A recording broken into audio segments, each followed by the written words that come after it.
네, 반갑습니다. 오늘도 예배 자리에 나온 우리 성도님들과 함께 인사하도록 하겠습니다. 우리 오늘은 이렇게 인사할까요? 예수님 뿐입니다 라고 함께 옆에 분들과 함께 인사합시다. 다른 말씀 하지 마시고 예수님 뿐입니다 라고. 네, 우리의 모든 삶의 처음과 끝이 되시는 예수님만으로 만족된 그런 삶을 살아가는 우리 저와 여러분들 되기를 소망합니다. 그런 또 사순절을 시작하는 오늘부터 40일간을 또 보내는 저 여러분들 되기를 소망합니다. 오늘은 영상에서 본 것처럼 제수요일이라고 합니다. 사순절의 시작인 제수요일, 성도들은 회개와 겸손의 자세를 되새기며 이마에 제를 바르는 의식을 행했습니다. 목회자는 이날 종려나무 가지를 태워서 만든 제를 성도의 이마에 물에 적신 채로 제를 십자가 송호를 그리며 너는 흙이니 흙으로 돌아갈 것임을 기억하라 라고 말씀을 전합니다. 그리고 그를 받는 성도들은 자신에게 새겨진 제를 통해 나의 죄가 제만큼 지워지지 않고 가릴 수 없는 것을 공개적으로 드러내며 제의 의식을 거행해서 우리가 이날을 제수요일이라고 부르기도 합니다. 이를 통해 인간의 유한성과 자신의 죄를 하나님 앞에 구하는 시간을 시작으로 사순절이 시작됩니다. 우리 오늘부터 사순절이 시작되는데요, 40일 동안 더욱더 경건히 또 정결한 마음 가지고 십자가 앞에 날마다 승리하며 나아가는 우리 성도님들 되기를 소망합니다. 죄를 바르며 성도들은 사순절 기간 동안 우리의 죄를 용서하시기 위해 오신 예수님의 십자가 사랑을 다시금 마음에 새기며 이 기간 동안만큼이라도 더 경건한 삶을 살아가기를 다짐하는 상징적 의미로서 제를 이마에 발랐습니다. 2025년 사순절의 시작인 오늘, 우리는 죄를 바르는 의식을 하고 있지는 않지만 하나님 앞에서 우리의 연약함과 죄를 깊이 돌아보는 각자의 시간들을 가지시기를 소망합니다. 매년 오는 그런 의식만 있고 마음이 없는 그런 날이 아니라 우리의 중심과 마음을 집중하여서 사순절을 보내기를 소망합니다. 오늘 요엘서의 말씀을 통해 다시금 죄를 이마에 바르며 사순절을 시작했던 것과 같이 우리 이 시간 10년 가운데 우리 죄를 고백하며 그 죄를 바름으로 주님 앞에 나아갑시다. 오늘 본문 말씀의 배경을 먼저 살펴보겠습니다. 요엘서는 다른 선지서와는 다르게 자신이 어떤 왕 때에 활동하였는가에 대한 기록이 적혀 있지 않습니다. 하지만 당시 역사적인 상황과 요엘서에 기록하고 있는 재앙이나 사건들을 살펴보았을 때 요엘 선지자가 활동했던 시기는 유다의 왕이었던 요아스 왕 중기에서 후기 때로 추정합니다. 우리가 아는 요아스는 7세라는 어린 나이에 왕위에 오릅니다. 역대하 24장 2절 말씀에 보면 제사장 여호야다가 세상에 사는 모든 날에 요아스가 여호와 보시기에 정직하게 행하였으며 라고 기록하고 있습니다. 요아스가 다스릴 초기에는 이 말씀과 같이 여호야다와 함께 성전을 보수하고 하나님 보시기에 칭찬받는 왕으로서의 삶을 살아갑니다. 하지만 제사장이었던 여호야다가 죽자 요아스는 왕으로서 계속해서 하나님께 칭찬받는 왕이 아니라 이전 조상들이 그랬던 것처럼 똑같은 악한 길을 행하고 맙니다. 심지어 요아스는 여호야다의 아들인 스가랴의 직언을 무시하고 하나님의 선지자를 돌로 쳐 죽이기까지 타락해버린 왕이 되고 맙니다. 이런 상황에서 하나님은 심판을 내리십니다. 메뚜기 떼가 온 땅을 휩쓸어 농작물이 황폐하여졌고 가뭄과 기근이 겹쳐서 백성들은 극심한 고통에 시달리게 됩니다. 그런데 이 재앙은 단순한 자연재해가 아니라 우리가 오늘 말씀에 보는 것과 같이 하나님의 재앙입니다. 하나님의 심판인 것입니다.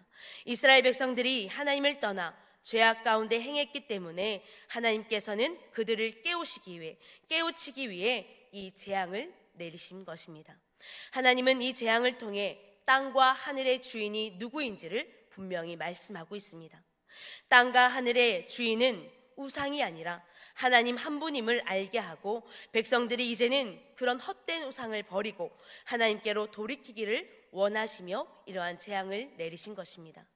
요아스 왕이 처음과 나중에 달랐던 이유는 처음부터 성전에 있었던 우상을 다 없애지 않은 데서부터 어쩌면 그 끝이 예견되어 있었는지도 모릅니다.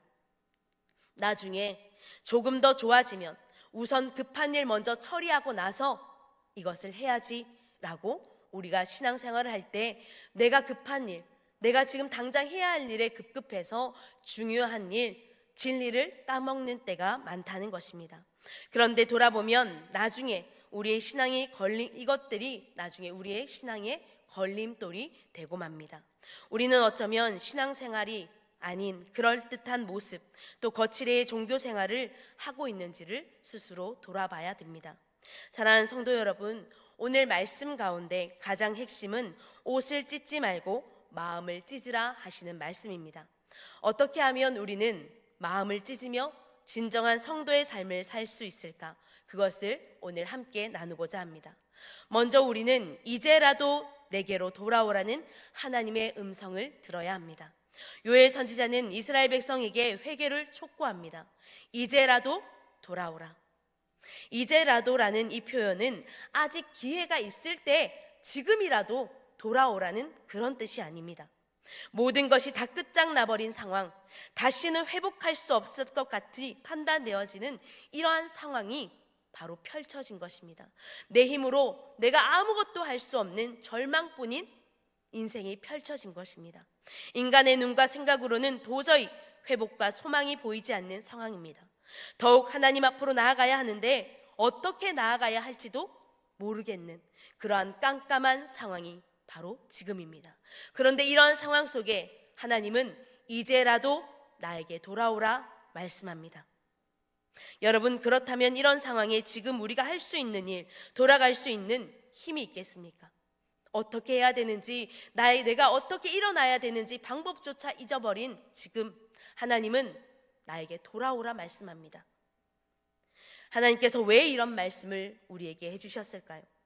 아무 힘도 없고 아무런 소망이 보이지 않는 지금, 이제라도 나에게 돌아오라 말씀하신 그 하나님의 뜻이 무엇일까요?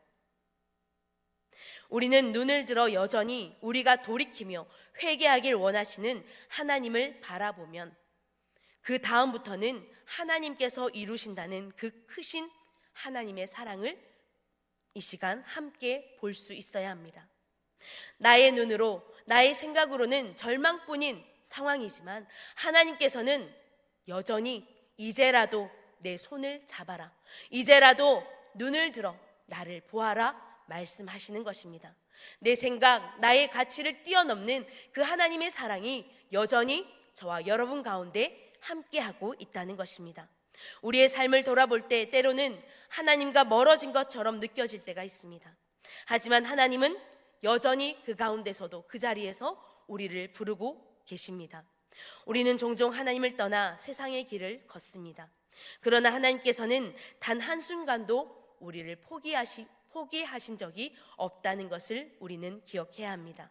사순절은 하나님께 다시 돌아갈 수 있는 기회의 시간인 줄 믿고 하나님을 바라보는 저와 여러분들이 되기를 소망합니다.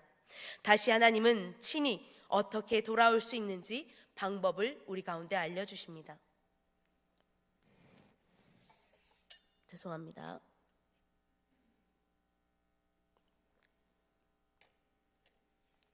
그 방법은 바로 금식하며 울며 애통하며 마음을 다하여 다시 돌아가 찾으라고 말씀하십니다. 종종 우리는 사순절이나 큰일을 앞두고 금식을 합니다. 여기 계신 성도님들은 다 금식을 한 번쯤은, 또 40일이 아니더라도 일주일 정도는 해보셨을 것입니다. 금식은 음식을 먹지 않는 단순한 행위를 말하는 것이 아닙니다. 음식을 입에 대지 않음을 통해 나의 생명이 주님께 있다는 것과 죄인으로서 자신을 부인하고 온전한 회개를 하겠다는 의미가 그 안에 담겨 있어야 합니다. 그저 음식을 입에 대지 않는 외식적 행동이 아닌 마음을 다한 금식 기도를 하라고 하나님은 말씀하시고, 그렇게 그 마음으로 하나님 앞에 나아갈 때 하나님께 돌아가는 길이라 말씀하는 것입니다. 그리고 울며 애통하라 말씀합니다. 이는 자신의 죄를 바라보며 회개의 눈물을 흘리는 것입니다. 소리만 요란한 울음이 아니라 마음을 찢는 애통함으로 스스로의 잘못을 위해 눈물을 흘리는 것입니다. 자신의 감정에 호소하는 눈물이 아니라 철저한 회개, 나의 죄를 바라보고 나를 향한 그 애통한 눈물을 흘리라고 하나님은 말씀하는 것입니다. 금식, 울음, 애통은 다 회개하여 하나님께로 돌아가기 위한 행동입니다. 단순한 종교적 행위가 아니라 진실한 마음으로 돌아가는 것을 하나님은 이 시간 원하고 계십니다. 당시 이스라엘 사람들은 회개할 때 겉옷을 찢는 관습이 있었습니다. 하지만 하나님은 이런 단순한 형식적인 회개에 질렸다 말씀하십니다. 그것을 너무나 잘 아시는 하나님께서 다시 한번 요엘을 통하여서 마음의 회개를 촉구하는 것입니다. 그리고 하나님이 어떠한 분이신지에 대해 말씀하고 있습니다. 은혜로우시며 자비로우시며 노하기를 더디하시며 인애가 크신 하나님이시다. 회개를 촉구하며 갑자기 하나님의 성품, 그분의 속성을 이야기하는 이유는 당시 죄악 가운데 있던 이스라엘 백성과 또 지금 우리에게 회개의 동기를 부여하기 위함입니다. 우리가 기도할 때 하나님을 부르며 하나님께 고백합니다. 어떠한 고백을 합니까? 은혜와 자비가 가득하신 하나님, 또 생명의 주관자 되신 하나님, 생사 화복을 주관하시는 하나님 등등, 우리는 기도에 앞서 먼저 나에게 하나님이 어떠한 분이신가를 고백하며 기도를 시작합니다. 하지만 우리는 이 고백조차도 습관처럼 마음이 없는 고백을 할 때가 많다는 것입니다. 생명의 주관자 되신 하나님을 고백하면서도 여전히 나는 세상 가운데 무엇을 먹을까, 무엇을 입을까, 마실지를 위해 나의 생사를 위해 고민한다는 것입니다. 사랑과 용서의 하나님을 고백하면서 여전히 나는 작은 불편도 참지 못하고 사람들과의 관계 속에 관용과 이해가 아닌 조금도 손해보려 하지 않고 사랑을 받으려고만 하는 그러한 삶을 살아가고 있다는 것입니다. 우리는 이러한 외식적인 행동, 하나님을 바로 알지 못하는 그러한 고백을 그만해야 합니다. 우리는 바른 신앙생활을 하는 데 있어 하나님의 성품을 아는 것에 그치는 것이 아니라, 그저 입술로 고백하는 것에 만족하는 것이 아니라 하나님의 성품을 닮아가는 그 중심의 마음을 닮아 고백해야 하는 것입니다. 신앙은 고백인 동시에 행동하는 것이라 말씀하셨기 때문입니다. 바로 이것이 마음을 찢는 행위입니다. 우리 모두는 형식적인 신앙에서 벗어나 하나님과 관계를 회복해야 합니다. 그러나 우리의 신앙생활 속에서도 형식적인 요소들이 너무나 많습니다. 예배는 드리지만 마음이 담기지 않을 때가 있고, 기도는 하지만 습관적으로 할 때가 있습니다. 물론 하지 않는 것보다 습관에 따라 하는 것이 더 낫습니다. 하지만 적어도 이 수요 밤 예배에 나오는 우리 성도님들은 습관이 아니라 그 마음의 중심을 드리고 마음을 찢으며 주님 앞에 더 성숙한 그리스도인으로 나아가기를 소망합니다. 특별히 오늘은 찬양대 헌신 예배로 드려지고 있습니다. 찬양대는 최선을 다해 찬양을 준비하고 목소리로 악기로 노래하는 분들입니다. 이 찬양을 통해 하나님을 영화롭게 하고 성도들의 마음을 하나님께로 이끄는 중요한 직분을 맡은 자들입니다. 하나님은 음악성이 아니라 마음의 찬양을 원하십니다. 우리가 찬양할 때 그 찬양이 우리의 삶이 되어져야 합니다.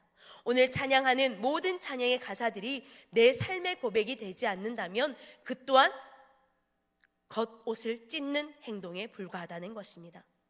예배의 한가운데서 하나님을 높이는 자리라는 것을 찬양대원들은 항상 기억하며 하나님을 찬양할 때 우리의 마음이 먼저 하나님 앞에 겸손해져서 나아가야 할 줄 믿습니다. 또한 오늘 말씀처럼 마음을 찢고 하나님 앞에 나아가는 찬양이 될 때에 하나님께서는 그 찬양을 기뻐 받아주실 줄 믿습니다. 그리고 성도인들 또한 찬양대의 찬양을 들을 때 그저 듣는 것으로 그치는 것이 아니라 찬양대의 찬양으로 함께 하나님을 높이며 영광을 올려드리는 시간이 되어야 합니다. 우리는 마음을 다한 예배와 마음을 찢는 회개의 시간을 통해 하나님께로 돌아올 수 있는 줄 믿습니다. 13절 하반절 말씀에 보면 우리가 이렇게 회개하며 돌이킬 때에 하나님께서 그 뜻을 돌이켜 재앙을 내리지 아니하시나니 말씀하고 있습니다. 이 말씀을 통해 회개가 얼마나 놀라운 결과를 가져오는지를 볼 수 있습니다. 하나님께서는 우리가 진정한 회개를 한다면 그 뜻을 돌이키시기까지 은혜를 베푸신다고 말씀하십니다. 하나님은 요엘서뿐만 아니라 많은 선지자들을 통해 동일한 메시지를 주셨습니다.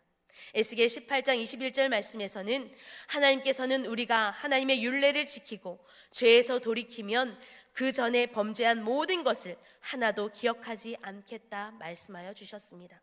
그리고 우리가 돌아온 탕자를 생각해 봅시다. 아버지를 떠나 자신 마음대로 살아갔지만 다시 아버지께 돌아올 때 아버지는 그동안 무엇을 했는지, 왜 그렇게 했는지 이유를 묻지 않고 돌아온 아들을 그저 안아주시고 잔치를 베푸셨습니다. 우리 하나님께서는 그러한 우리의 아버지이십니다. 이미 메뚜기 재앙과 기근의 심판을 받은 이스라엘 백성들입니다. 만약 하나님의 뜻에 의해 재앙을 받았다 할지라도 그 가운데 하나님의 뜻을 알고 죄인이 마음을 찢는다면 그 회개를 하나님은 받아주신다는 것입니다. 용서하실 뿐만 아니라 그 재앙에서 건져 회복의 길을 열어주시는 것입니다. 사랑하는 성도 여러분, 하나님께로 돌아가는 것, 회개하는 것을 주저하지 마시기 바랍니다. 이제라도 하나님의 손을 붙잡길 소망합니다. 놋뱀을 바라보며 구원을 얻었던 그 이스라엘 백성들처럼 그저 우리는 눈을 들어 하나님을 바라보기만 하면 됩니다. 지금 아무것도 할 수 없는 절망 가운데 빠져서 허우적거릴 수밖에 없는 그러한 삶을 살아가는 성도님들이 있다면 그저 눈을 들어 하나님을 바라보시기 바랍니다. 그리고 구원을 베푸시고 이제라도 돌아오라 말씀하시는 그 은혜를 붙드는 저와 여러분들의 삶이 되기를 소망합니다. 첫사랑을 잊어버리고 그의 인생을 절망에 빠뜨렸던 요아스의 길이 아니라 자신의 잘못을 철저히 회개하고 하나님 앞에 다시 나아갔던 다윗과 같은 인생을 살기를 소망합니다. 사랑하는 성도 여러분, 하나님은 지금도 저와 여러분들을 부르고 계십니다. 겉모습이 아닌 우리의 중심이 바로 서기를 원하시고 계십니다. 이제라도 내게 돌아오라는 그 음성을 듣는 귀한 사순절 기간이 되길 소망합니다. 이 사순절 기간 동안 우리의 신앙을 다시 점검하고 형식이 아닌 신앙으로 내 마음을 찢는 참된 회개의 자리로 날마다 나아가길 소망합니다. 그러기 위해서는 기도의 자리에 나와야 합니다. 새벽 제단을 쌓아야 하고 금요 기도에 나와서 하나님께 부르짖어야 합니다. 내 죄를 울며 애통하는 마음으로 하나님께 회개의 영을 부어달라고 기도해야 합니다. 하지만 너무나 기도의 자리가 많이 비어 있습니다. 이번 사순절을 시작하는 이 40일 기간만이라도 새벽 예배의 제단, 금요 기도의 그 자리에 나와서 하나님께 기도하며 하나님께 회개하며 그 마음을 찢는 저와 여러분들의 신앙이 되기를 소망합니다. 또한 찬양대원들 한 명 한 명은 하나님께서 주신 사명을 다시금 마음에 새기며 찬양을 통해 더욱더 하나님께 나아가는 우리 모든 찬양대원들 한 사람 한 사람 되기를 축복합니다. 이제 우리의 삶을 돌아보고 하나님 앞에 우리의 마음을 새롭게 하는 그런 마음을 찢는 기도를 드리길 바랍니다. 하나님은 언제나 우리를 기다리고 우리를 바라보십니다. 오늘 지금 하나님께로 돌아가기를 다짐하는 저와 여러분들이 되기를 소망합니다. 함께 기도하겠습니다.